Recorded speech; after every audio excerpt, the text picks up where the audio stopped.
Aleluia, dia mbola faly miarahaba antsika rehetra amin'ny anaran'i Jesosy Kristy manona ny fiadanany tompo ho antsika tsirairay avy tonga sondrainao eto amin'ity live ity izay nomany ny fiangonan'ny SCI ho anao ampandrosoana anao bebe kokoa ao amin'ny fandinana soratra masina ifampivavahantsika ary koa ifankahirezantsika indray amin'ity androany ity. Mankasitraka n'Andriamanitra ny tenako any amin'ny tombontsoa izay ahafahako miaraka aminao amin'ity takariva ity ary mankasitraka ihany koa ny mpanompon'Andriamanitra Dr Rina Telesphore ny amin'ny sehatra izay omen'izy ireo ahafahako mivelatra amin'ny asa fanompony dia arak'izany dia tena hoe misy tombony ho anao ho an'ny fanahinao sy ho an'ny fiainanao ity fotoana ity satria tsy ho diso anjara eto ianao fa manana fitahiam-panahy ho anao ny tompo amin'ity takariva ity ka manasanao hatratra ny farany manasanao ihany koa izara izany ao amin'ny tambazotra na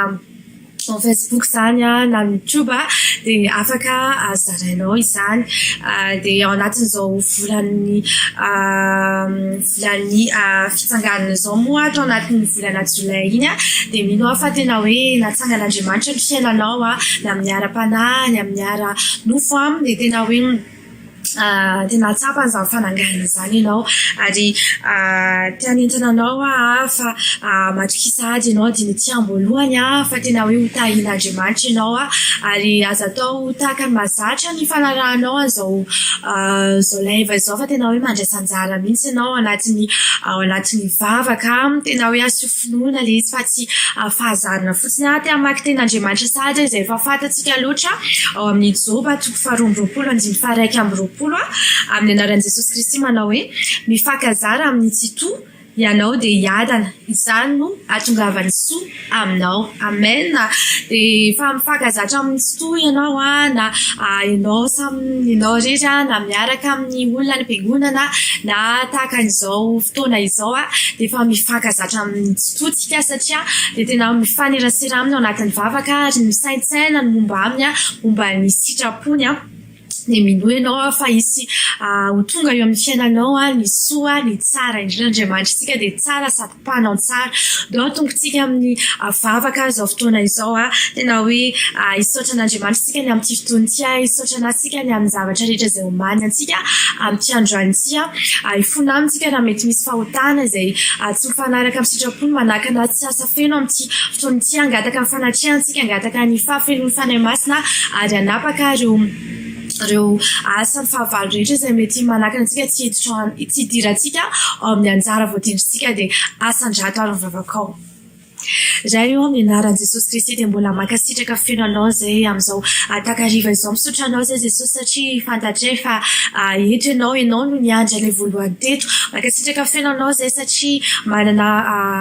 fahasoavana sy fitahiana ho anay indray ianao amin'ity androany ity. Fantatray fa tsy ho diso anjara izay mankasitraka fenonao satria ianao niaraka namakivaky anay ny tontolo andro iny misotranao ny amin'ny fahasalamana ny amin'ny fotoana ny amin'ny programa izay namboarinao mba hahafahanay manaraka izao fotoana izao. Mankasitraka fenonao ny amin'ny connexion ny amin'ny teknisiana izay omenao fahafahana sy fahaiza-manao koa mikarakara izao vidéo izao sy mandefa izao live izao. Eny Jesosy ankasitrahanay manomboka hatramin'ny madinika indrindra ka hatramin'ny lehibe indrindra dia avy aminao zavatra rehetra Jesosy araka ny teninao hoe mifankavizara amin'ny tsitoa dia hiady ianao dia tena manantena izany izay Jesosy ary efa matsapa izany fiadaha izany sahady satria fantatray fa eto ianao. Androany izay hifona eo anatrehanao raha misy fahafenoana aty anatinay aty zavatra mety nataonay tamin'ity androany ity na faninay na tsy fanininay izany Jesosy inona mety tsy fantatray akory dia fonanay eo anatrehanao satria fantatray fa Andriamanitra masinao Andriamanitra tsy azo vazivazina ianao. Izay dia te-hanaja izany manaja izany fa masinanao izany ka hifonanay eo anatrehanao izany Jesosy izay ireo ny etaentanay ty hanompo anao amin'ity androany ity ary ny ranao teo ambony azy fijaliana Jesosy no mbola inonay fa manadio indray ny akanjo-panahinay ahafahanay manantona anao ampasahina indray amin'ity androany ity dia mitoetra anatrehanay ianao sy ny fiadananao feno ianao indray izay androany fanahy masina ohatra ny tapindokatra ny paladia feno ianao ny fonay amanantenanao indray izay miandrandra anao indray izay androany fanahy masina tareo amin'ny fanatrehan'indray izay ary inona mety fahavetsana tsy anatin'ny fonay amin'ny vatanay ray matono ny fananay any amin'ny anaran'i Jesosy Kristy zany tononay fanafahana tanteraka amin'ny fanatrehan'ny fanahy masina tononay ny zioga rehetra amin'ny anaran'i Jesosy Kristy afaka izany ary tononay fa maivamaivana zay ary tena hoe miatrika anao fanahy masina misy fandresena misy fiadanana de rainay no ankalazainay ianao arakofy amin'ranao aty fotoana ity manomboka hatramin'ny fiandohany ka hatramin'ny fiafarany halleluja amen amen amen de mino ianao fa efa eto ny fanahy masina iaraka amintsika izy efa mieto izy andao tsika hivavaka avy hatrany hivavaka atsika ho an'ny fiainatsika manokana ho amin'ny fiainanao izay manaraka izao fotoana izao maka tenin'Andriamanitra avy hatranytsika ao amin'ny Joela 4:10 amin'ny anaran'i Jesosy Kristy manao hoe tefeo sabatra ny fangadinareo ary lefina ny antsonareo fanetezam-boaloboka aoka izay kelikeliana hika hoe mahery aho amen amen de araka izany de tena hivavaka tsika mba ampiasa ny zavatra nomen'Andriamanitra atsika eo am-pelatanana mba tena hoe hivelarantsika amin'ny asa fanompoana sy amin'ny asa fivelomana de ny fanahy masina no ampianatra sy hanampy antsika ao anatin'izany tena hoe araka io tenin'Andriamanitra io zany sabatra zany zany fangady zany azafady de zavatra hentsika mandeha miasa isan'andro antsy fanetezam-boaloboka zany de ampiasaintsika mety hoe ny ao an-dakozia sy ny maro sy isan-karazany fa eto Andriamanitra de miteny hoe tefeo sabatra na hoe tefeo ho lefina zany hoe ampiasaina amin'ny ady na ady ara-panahy io na asa fivelomana be dehibe ny zavatra mety hoe nomen'Andriamanitra atsika sy ianao mety manana talenta isika mety manana fitaovana isika tsy haiko hoe inona zao ny hitanao mety any tokantrano ianao mijery izao live zao mety mahita manana ordinateur ianao mety manana lafaoro ianao an-dakozia mety maro sy karazany tsy haiko hoe inona ny amponao tianao ampiasaina na hivelarana kokoa amin'ny asa fanompoana ampiasainao zany talentanao na ihany koa amin'ny asa fivelomana hoe tianao ho développena le izy de nefa tsy hainao hoe ahoana naovana azy de tsy ambavaka zany mety manambola ianao tianao investissena mbola tsy hainao hoe amin'inona nanaovanao anazy na hoe tianao mbola hoe hianatra indray hanaovanao formation madidinika na ihany koa investisenao mihitsy amin'ny maro isan-karazany mety manana fahalalana ihany koa ianao fa tena hoe maro loatra ny fahalalana ao anatinao ny accumulenao de mijanao fotsiny izy fa tsy valoriser le izy de tsy ambavaka izany afaka tena hoe manohana ny efa eo zany hoe efa misy asa fanompoana eo mety efa misy asa fivelomana eo de ho tohananao amin'ny alalan'izany na ihany koa nefany mety mbola ho tianao atao le izy asa fanompoana tena hoe mivelatra ary na hoe asa fivelomana tena hoe fanampiny zay fanananao na vaovao mihitsy de tena hoe voninahitra moa an'Andriamanitra de ndaotsika hivavaka ao anatin'izany mety miteny ianao hoe tsy takatra ny saiko zany tsy vitako zany feto ny tenin'Andriamanitra miteny hoe izay kelikely aina hika hoe mahery ao tsy afaka hiteny azantsika raha tsy miaraka amin'Andriamanitra miaraka mitoro lala ny fanahy masina hivavaka tsika mba tena anana fahendrena ao anatin'izany de asan-drato mivavaka ao amin'izao fotoana izao raha io amin'ny anaran'i Jesosy Kristy de mbola mankasitraka fihinanao zay mbola afaka miantsona ranao hatrany misotranao zay Jesosy ny amin'ny teninao izay manambara aminay manome toro lalanay indray mba hanefy ho sabatra sy ho lefina ny fanetezam-boalobokay sy ny fangadinay Jesosy samy manana ny asany tsirairay avy samy manana fitaovana izay anany tsirairay avy samy manana ny talenta izay nomenao azy tsirairay avy fa izay Jesosy nefa de mitovy ny etaentanay de mba tena hoe hivelatra amin'ny asa fanompoana hivelatra amin'ny asa fivelomana ary zany Jesosy de voninahitra ny anaranao irery ihany androany zay mety samy manana ny fitaovana ao tokantrano ao Jesosy mety tianay ho ampiasaina tianay ho développena tianay ho valorisena zany tena hoe tianay mihitsy hoe matoa no omenao anay zany fitaovana zany zany talenta zany zany vola zany zany fahalalana zany Jesosy de tsy natao apetrapetraka fotsiny satria zanak'Andriamanitra izay fa tena hoe natao misy impact eo amin'ny fiainanay manokana, amin'ny fianakavianay, amin'ny tanànanay, eo amin'ny manodidina anay zany Jesosy dia mivavaka zay amin'izao fotoana izao tena hoe raha afaka apetrakay tena hoe apetrakay eo amin'ny pelantananao izany zavatra nomenao anay zany Jesosy tena hoe développeur zany fa ny masinao tena hoe fahendrena zay torolalana zay mba ahafahanay mampiasa zany araka ny sitraponao mba tena hoe ahafahany vonahitrao Jesosy miposaka eo amin'ny fiainanay ahafahanay mitsangana miaraka amin'izany zavatra izany ianao rehetra ihany mahafantatra an Jesosy ary raha mbola tsy fantatra izany raha mbola tianao misy zavatra ampiasainao atao amin'ny tokantrano ihany Jesosy miainga amin'ny kely zay miainga amin'izay anananay zay Jesosy fa tahaka ilay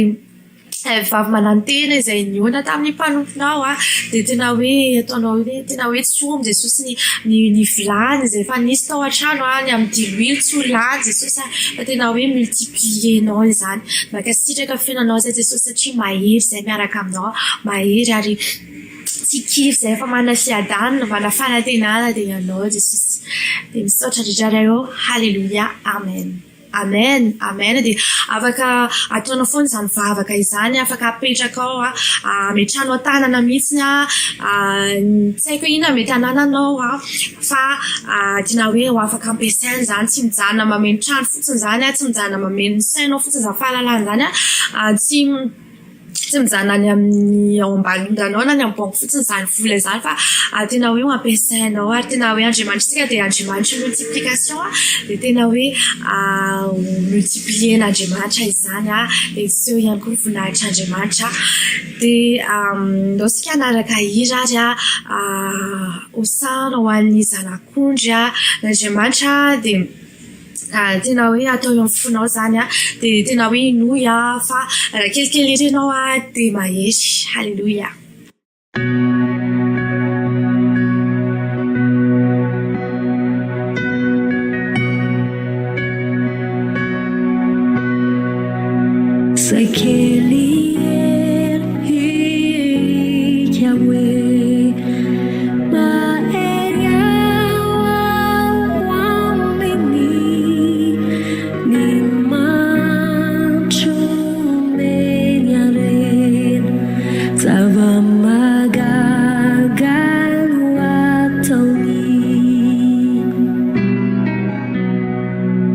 Tangava kau mangkar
Alleluia dia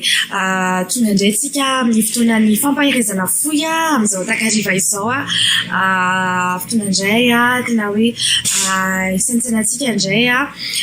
ny sitrapon'Andriamanitra maka teny avy hatrany ao amin'ny jaona voalohany toko 4:5 amin'ny anaran'i Jesosy Kristy manao hoe izay tsy tia dia tsy mba mahalala an'Andriamanitra fa Andriamanitra dia fitiavana. Amen. Izany ny teny indray hitondrantsika ny fampahirezana amin'ity androany ary tena mazava be izy hoe izay tsy tia dia tsy mba mahalala Andriamanitra satria Andriamanitra dia fitiavana izay tena haintsika voalohany indrindra angamba hatramin'ny kelintsika Andriamanitra fitiavana. Ary mahatonga verimbenina ny Andriamanitra fitiavana, Andriamanitra ao amin'ny soratra masina momba ny fitiavana ao amin'ny jaona ao dia tena hoe zava-dehibe amin'Andriamanitra ny fitiavana sy ny fanehoany fitiavana an'izao tontolo izao satria tena hoe tsy ampy fitiavana an'izao tontolo izao araka ny teny ao amin'ny jaona 4:10 hoe fa toy izao ny tiavan'Andriamanitra izao tontolo izao anomeny zalalay toka tsy ho very izay rehetra mino azy fa hanana fiainana mandrakizay dia tahaka izany hoe ny aviany izao resaka rehetra ao anaty baiboly izao dia nisy fitiavana indray tao, nisy fitiavan'Andriamanitra an'izao tontolo izao tao ka tsy maintsy nalefany ny zalalay tokany amonjena antsika dia izany no tiako hampaharezana antsika amin'ity androany ity tao anaty volana jolay hoe volana fitsanganana dia anisany hoe tokony hitsangana antsika sy ianao mba hanehoana an'izany fitiavan'Andriamanitra izany. Ao anatin'izao vaninandro izao raha jerevantsika ny contexte dia tena hoe tsy ampy fitiavana izao tontolo izao maro ny olona mamofo maro ny olona mety hoe manao ratsy satria tsy mino intsony ny fahatsarany izy izany hoe fomba fiteny azy moa hoe ne croit plus en l'humanité izany hoe tsisy maha-olombelona intsony fa nefa hoe miaina efa hoe survivre sisa zavatra atao fotsiny izay iainana hoe bon matory misakafo mandeha miasa dia izay foana tsisy fiadanana intsony ary lasa frustré ny olona amin'izay hoe tsy fampiny fitiavana izay misy na isika kristiana arany indraindray ampandalovon'Andriamanitra izany hoe fizahantsoetra izany na eo amin'ny vady zanaka resaka vola resaka voninahitra maro ny izahan'Andriamanitra toetra antsika izay mahatonga sainantsika ary rarina mba tena hoe isy fandinihan-tena ao anatin'ireny fizahantsoetra ireny moa zany izay moa zany hoe mizahantsoetra Andriamanitra zany hoe mitarika fandinihantsika tena hoe tena mitoetra ao amin'ny fitiavan'Andriamanitra ve isika sa mitoetra ao anatin'ny fitiavany ireny amin'ny olona izay mety mandao mety maty ho an'ny vola izay mety lany ho an'ny harena izay mety potika sa tena mitoetra ao amin'ny fitiavan'Andriamanitra ary izany no antony tokony hitsanganantsika sy ianao voalohany indrindra mba ahafahantsika sy ianao maneho izany fitiavan'Andriamanitra izany satria izao sy ianao dia tsy afaka ny haneho ny fitiavan'Andriamanitra raha mbola tsy tonga révélation na rema ato anatsika izany fitiavan'Andriamanitra izany manjary mbola teoria fotsiny hoe tianao Andriamanitra fa tena hoe mila tonga saina amin'izany tsika sy ianao mila izao sy ianao aloha tsy miankina voalohany amin'ny zavatra eto an-tany izay vao afaka mitory an'izany tsika araka ny teny izay mpampian'Andriamanitra izay hoe tsy mitory tsy misy pilofa dia tena hoe ny fiainanao mihitsy no vavolombelona tena hoe ny ainanao mihitsy aloha ianao izay vao afaka manazava tena hoe témoignage amin'ny fiainanao mihitsy izany hoe ninona zavatra mitranga dia misy fiadanana foana anatinao satria fitiavana mandrakizay no hitiavan'Andriamanitra anao na hoe efa hain'olona foana izany reny tenin'Andriamanitra reny indrindra ny momba ny fitiavan'Andriamanitra fa toy izao ny tiavan'Andriamanitra izao tontolo izao hoe fitiavana mandrakizay ny tiavako aminao hoe malala masika ianao hoe fa na hoe mampahery anao mba tena hoe isaintsaina lalana izany fitiavan'Andriamanitra izany tsy anao tsinontsinona izany tsy anao hoe rehefa akile izy hoe tena tian'Andriamanitra ianao n'inona zavatra ataonao dia tian'Andriamanitra ianao fa Andriamanitra marina izy Andriamanitra naniraka anao izy mba haneo izany fitiavana izany dia tsy ataontsika tsinontsinona izy fa tena hoe ho zarantsika ihany koa manodidina antsika. Arak'izany ten'Andriamanitra izany hoe izay tsy tia dia tsy mba mahalala an'Andriamanitra anisan'ny tia fitiavana ihany koa ny fitiavantsika teny izany hoe tsika ihany hoe resy lahatra eny amin'ny fitiavan'Andriamanitra tsika dia tena sarotra be aminao raha resy lahatra fitiavan'Andriamanitra ianao ny tsy hizara izany amin'ny namanao, amin'ny fianakavianao, amin'ny fiangonanao sy amin'ny manodidina anao izany fitiavan'Andriamanitra izany fa tena hoe tahaka ny fitiavana voalohany tena nanehoantsika voalohany na tonga naterahantsika vaovao hoe tena hoe tiana Andriamanitra tena hoe novonjeny tena hoe maty ho anahy izy dia tahaka izany tena hoe miredareda no amponao teny an'izany amin'izao tontolo izao hoe ianao koa tian'Andriamanitra dia tahaka izany hoe raha hoe izay tsy tia dia tsy mahalala Andriamanitra hoe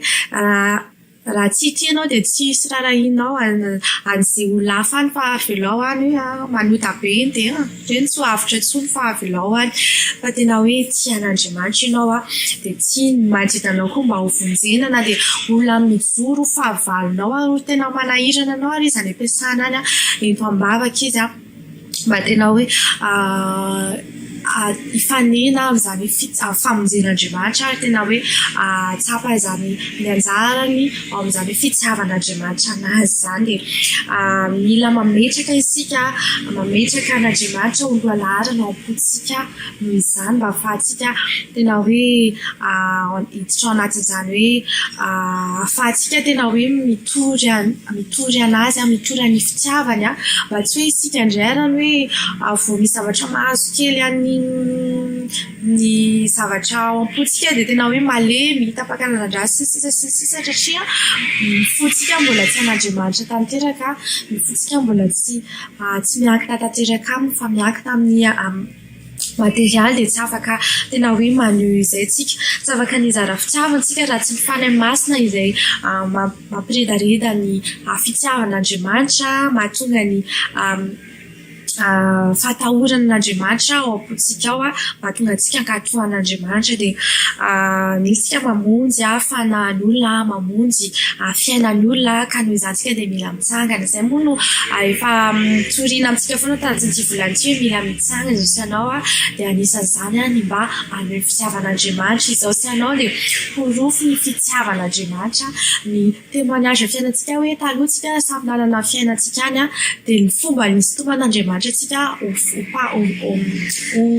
vonjena dia izany anisan'ny porofo ny fitiavan'Andriamanitra satria manao lalan'Andriamanitra izao sy ianao dia fanehoana ny natioran'Andriamanitra ny fahaizan'Andriamanitra ny toetran'Andriamanitra ao anatin'ny koritsana voalohany toko 17 manasa anao za tena hoe andinika izany manomboka ny andiny voalohany ka hatramin'ny andiny 17 dia tena hoe mampianatra antsika ny tompo amin'izany hoe fitiavana izany izay ohatry hoe normal be izany fa tena hoe mianatra isika ry izany fa tena hoe ny fiainantsika ray manontolo dia mianatra amin'ny momba ny fitiavana io na amin'ny olona ao an-trano indrindrandrindra ho an'ny eo amin'ny fianakaviana ho an'ny mpiray tanàna ny mpiara-mianatra na ny mpampianatra ny any am-piasana ny eo amin'ny firenena ny amin'ny resaka mpiray tanindrazana tena hoe mianatra isika amin'ny hoe fifankatiavana io ary na hoe Andriamanitra dia fitiavana miara-monina amintsika izy nampianatra isika ao anatin'izany satria izy mivelona ato anatintsika mbola be dia be ny zavatra mila ombotan'Andriamanitra ao anatin'ny fontsika ao meny fo vaovao antsika dia izy mampianatra isika isan'andro anatin'izany dia mahereza maneho fitiavana na amin'ny alalan'ny teny fampahirezana teny mamy compliment cadeau ny amin'ny fahafozana fotoana ny amin'ny moment de qualité maro ny faneho fitiavana fa Jesosy ny tena modelintsika ao anatin'izany ny amin'ny fomba ny ran'Andriamanitra tamin'ireo mpianandreo ny amin'ny fomba firesany amin'ny vahoaka ny amin'ny fomba fiteniny amin'ireo fariseo ireo ara izay eritreretina hoe ohatrany somary mafy sy misy ohatra hoe fantsika moa fitenitsika anazy fa tena hoe tamin'ny fitiavana mitondran'i Jesosy amin'izy ireo ary tao anatin'ny tantaran'ny Baiboly manomboka hatramin'ny voalohany ka hatramin'ny farany dia tena maneho ny fitiavan'Andriamanitra iray antsika izany hoe teo izao ny zanak'Israely na dia tao anatin'ny tantarany zanak'Israely na dia impiry an'izy ireo naditra dia tena hoe teo foan'Andriamanitra mety hoe nangin'Andriamanitra nanafay anazy fa tian'Andriamanitra izy ireo tao anatin'izany na hoe tian'Andriamanitra hitodika tanteraka aminy satria Andriamanitra mahavita anazy ary fitiavan'Andriamanitra tahaka ny ray aman-dreny amin'ny zanaka tena mampiseho mihitsy Andriamanitra hoe ray izay tena hoe manabe mitaiza atsika mba tena hoe tonga amin'ny fahatsarana dia tsy miova ny fomba boaka ho hita eo amin'ny fiainanao tena hoe izany hoe fitiavana izany ary koatra zay hoe mandinika zay hoe tena fitiavana zay hoe inona mahatonga ho kizitina satria tsy ampy patience ao anatin'izany patience izany hoe faharetana zany dika zay hoe inona zany mahatonga hoe tsy ampy fitiavana ao anatin'izany manasa anao tena mandinika ao anatin'izany ary faharoa manaraka izay dia mandinika ny toetran'Andriamanitra ny amin'ny fomban'Andriamanitra naturan'Andriamanitra ny amin'ny Andriamanitra koa dia mampianatra antsika ny tia anazy efa naseho moa izany hoe nampianatra antsika moa izany hoe amin'ny hery rehetra amin'ny herinao rehetra amin'ny fonao rehetra Andriamanitra mampianatra anao ao anatin'ny teny soratra masina dia efa haintsika loatra izay dito zay amin'ny dito voalohany moa izay dia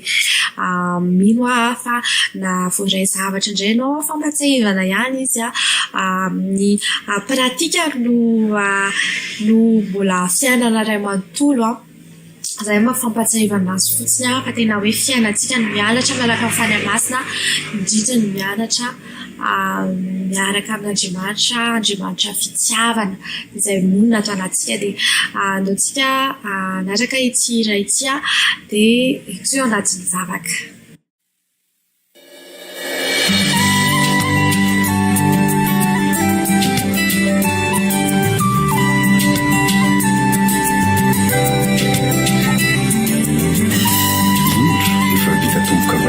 Eo ampelatana misy anao ary ny mandanao dia eo anatriako mandrakariva Jehova nandefa ny teny ianao anasitranana fa tsara ianao sady mpanao tsara fitiavana mandrakizay no nitiavanao anahy ka izany nampiaretanao ny famindraponao fa efa vita tomboka vatsandelana zany ka tsy misy maromba tsy misy maromba ambanilatrao isanandro nanambinanao anahy somavana mandrakizay no lazainao tamina fa efa vita tomboka vatsandelana zany ka tsy misy maromba ambanilatrao isanandro nanambinanao anahy somavana mandrakizay no lazainao tamina lazainao ny famarinane farahiny izahay ahita voninahitry handray valim-bavake fa tahaka ny anambinanao ny fanahy izay ao anatinahy fitahina tretrike salama tanteraky fa efa vita tomboka vatsandelana zay ka tsy misy maromba ambanilatrao isanandro nanambinanao anahy somavana mandrakizay no lazainao tamina fa efa vita tomboka vatsandelana zay ka tsy misy maromba ambanilatrao isanandro nanambinanao anahy masumavana mandraiksay nasainao taminay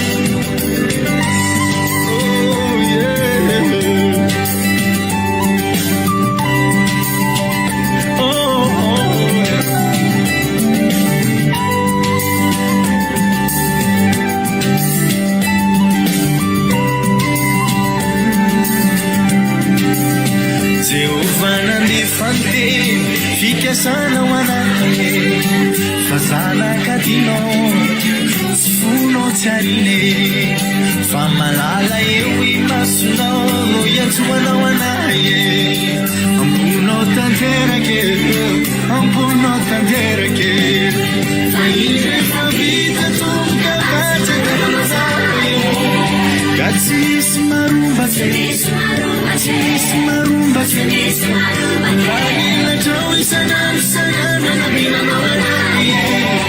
masumavana mandraiksay nasainao taminay faile favita tonga katetanamazayo gatsis marumba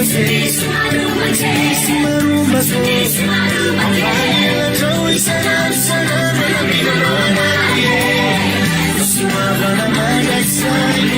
nasainao taminay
Alleluia dia andaontsika hivavaka ao amin'izao fampahirezana zany amin'izao fotoan'izao hivavaka isika mba tena hoe ho fantsona hanehoana Andriamanitra izany fitiavana izany araky ny vavakantsika teny voalohany hoe mba ina zavatra ampelantanantsika mba ho ampiasaintsika amin'ny velarana amin'ny asa fanompoana amin'ny asa fivelomana fa ihany koa mba entsika hanehoana fitiavana ihany koa izy ireny eo amin'ny manodidina antsika raha afaka ampiasaintsika ny amin'izany dia misy ten'Andriamanitra izay fantatsika ihany koa Matthieu 7:22 amin'ny anaran'i Jesosy Kristy manao hoe ary hoalan'ny olona rehetra ianareo no ny anarako fa izay mahatratra amin'ny farany no vonjeny. Amen. Ao anatin'izany fanehoana fitiavana izany dia be ny olona mankahala izany hoe tsy mandray ilay fitiavan'Andriamanitra, misy ny fanenjehana, misy ny olona tsy tia fotsiny amin'izao satria misy mifanohitra ilay fanahy, misy ny olona efa tsy tia kristianina satria hono misy hypocrisie moa fiteny anazy fahatsiaram-belatsia maro samihafa ary ny authenticité ny fitiavan'Andriamanitra dia tsy noho ny olona intsony fa mihevitra foana ny olona fa ny zavatra ambadika foana mahatonga maneho fitiavana, mitady takalo foana ny olombelona anankiray mahatonga maneho fitiavana dia vavaka tsika ao anatin'izany mba tena hoe Andriamanitra hikasika ny fon'ny olona ao anatin'izany ary ianao ihany koa ataty izany satria tsy ianao no visen'ny olona, tsy ianao personnellement visen'ny olona fa ny anarana Jesosy mihitsy no lavo ilay fanahy ao anatiny dia vavaka tsika ao anatin'izany dia asandrato ny vavaka ao ataovy amin'ny fonao manontolo tena hoe okenao angetaeta amin'izao izao mba ho fitaovana ampelantan'Andriamanitra mba tsy hoe novonjena fotsiny ianao fa tena hoe hamonjy fanan'ny olona ihany koa mba tena hoe any fitiavana ny natioran'Andriamanitra ny fahatsarahan'Andriamanitra dia asandrato vavaka ao. Zay eo amin'ny anaran'i Jesosy Kristy dia mankasitraka fenanao hatrany ny amin'ny mbola fanabeazanaranao misaotra anao zay Jesosy ny amin'ny teninao izay nampasiana indray fa Andriamanitra fitiavana ianao izay tsy tia dia tsy mahalala anao satria ianao dia Andriamanitra fitiavana. Mivavaka zay Jesosy araka izany teny izany ianao no manefiny any am-ponay ny fonay any mba tena hoe ianao no monina ato anatinay, ianao no hitantaratra amin'ny fiainanay na zavatra lokan'ny vavanay ny avy any am-ponay any ny fihetsikay Jesosy ny décision rehetra izay raisinay ny impactanay amin'ny fiainan'ny olona Jesosy dia tena hoe aneho ny naturanao, aneho ny fitiavanao. Mankasitraka fenanao zay Jesosy satria tsy hoe izay ny tsara indrindra satria ataonao fitaovana izay fitaovana fanehoana ny fahatsaranao. Mankasitraka anao zay mivavaka ihany koa zay Jesosy ho an'ny olona rehetra izay ibénéfician'izany hoe fahatsaranao izany izay hita amin'ny fiainanay mivavaka izay ka tena hoe tsy amafisinao ny fony raha hitory ny fitiavanao aminy izay fa tena hoe asanao ny fony Jesosy mba ho tany tsara handray izany fitiavanao izany na hoe hisy famonjena hiditra amin'ny fiainan'izy ireo no ny fitiavanao izay hotoriana amin'ny alalanay Jesosy. Mankasitraka fenanao zay satria anisaniza mety eo anatin'izany fanenjena izany dia ianao no efa nafaka nahasady amin'ireo fanahy rehetra izay manohitra ny famonjenao Jesosy tsy hiditra eo amin'ny fiainana. Misaotra anao zay mananteny zay Jesosy fa tena hoe hiposaka ny voninahitranao hitsangana izay mba haneho ny fitiavanao Jesosy dia rainay no ankalazainay ianao fa fahatsarana no ambadika izany, fiadana ambadika izany, fanantenana amin'izao andro izao, fanantenana ny amin'ny mbola misy fiadana Jesosy na mety hoe faharatsiany izao tontolo izao ny amin'ny fitonganany amin'ny izao tontolo izao efa niteneninao zany Jesosy izay ianao no antenainay ny fitiavanao izay tsy miova masana io ary mandrakizay fitiavanao izay mandrakizay ny famonjenao tao ambony fijaliana izay miatraika amin'ny mandrakizay izy no inonay fa miaraka aminay. Misaotra indrindra ray io. Halleluja. Amen. Amen. Dia ino afa tena hoe mikasika ny olona manodidina anao zavavaka izany ary manasanao anao zavavaka izany matetika mba tena hoe faly hatrany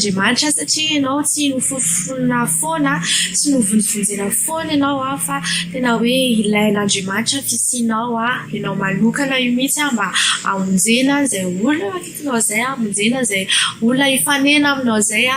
ianao io ny amin'ny zavatra ataonao aminy tena hoe akasika ny fony dia tena hoe hitodika amin'Andriamanitra satria tena tsapa fahatsian'Andriamanitra izy. Antsika hivavaka metraka tsy alatsio ampelantan'Andriamanitra. Andriamanitra omba nasy anao anatin'ny ala dia nisaniza hiasa dia tena hoe omen'Andriamanitra fahaiza-manao hitafitio eo anivon'ny mpampiasa sy ny mpiara-miasa eny an-dalana dia horakofan'Andriamanitra amin'ny rahasoa sarobitiny ary nisan'izany dia atory dia azo torimaso mamy ery vaovao hiatrehana ny ampitso ary tena hoe tsara isika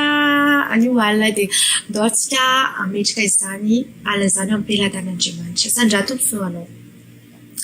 Raha io amin'ny anaran'i Jesosy Kristy dia mankasitraka fenanao izay fantatray fa eto ianao dia hisaotra manokana izay ny amin'ny ity fotoana ity ny amin'izao takariva izao ihany koa. Misaotra anao izay Jesosy satria fantatray fa niaraka taminay ianao tao anatin'ny vavaka, tao anatin'ny fampahirezana ary ao anatin'izao alina izao ihany koa ianao dia mbola eto ianao mihaino ny vavakay. Izay Jesosy manantena fa mbola hiaraka aminay ianao anatin'ny alina dia atory aran'izay dia ianao no hanome torimaso mamy anay, ianao no hanome nofo tsara anay, ianao fanahy masina raha misy ambara aminay dia mbola anambaranay ao anatin'ny izany mofy izany anatin'ny fahitana ho an'ny fiainanay sy ho an'ny fianakavianay manodidina anay. Dia ianao ihany koa no aniraka ny anjelinao mba hitovy manodidina anay andraikitra ny ranao sarobidy ny hevitra tolambarafarana anay tsy tena hoe ao anatin'ny fiadana tanteraka izay ao anatin'ity ala ity. Mahatsiaro ny bavako ho an'ireo izay mbola andeha hiasany koa izay ianao nanome fahaiza manao anazy ianao no anavaka anazy amin'ny fahatsaranao sy amin'ny fahaiza-manao Jesosy amin'ity ala ity. Dia raha koa fiamiranao izy ireo na mandroso na miverina dia mihitsy izay fa mbola miaraka aminay ianao mbola momba anay ianao atao ny sitraponao Jesosy amin'ny fiainanay ho tonga amin'ny fiainanay no fanjakanao. Dia misaotra indrindra iray io. Halleluja, halleluja, amen, amen. Dia manona fiadana ny tompo ho antsika tsirairay avy ndraiky ny eo amin'ny salamo 7:20 voalohany hoe amin'an'i Jesosy Andriamanitra ny amindra fo aminay sy tanay ampamirapiratra ny tavany aminay ane izy mba ho fantatra ety amin'ny tany ny lalanao sy ny famonjenao any amin'ny jetrisa rehetra. Amen, amen. Dia eo aminao izany famirapiran'Andriamanitra izany ary ho fantatry ny jetrisa sy ety ambony tany ny famonjen'Andriamanitra sy ny lalàn'Andriamanitra noho ny amin'ny fiainanao. Araka ny salamo 7:20 entiko fahasoavana sy famindrapo anaraka anao amin'ny andro rehetra sisa iainanao dia toetra ohatran'i Jehovah andro lava ianao. Amen. Samtany tompoko.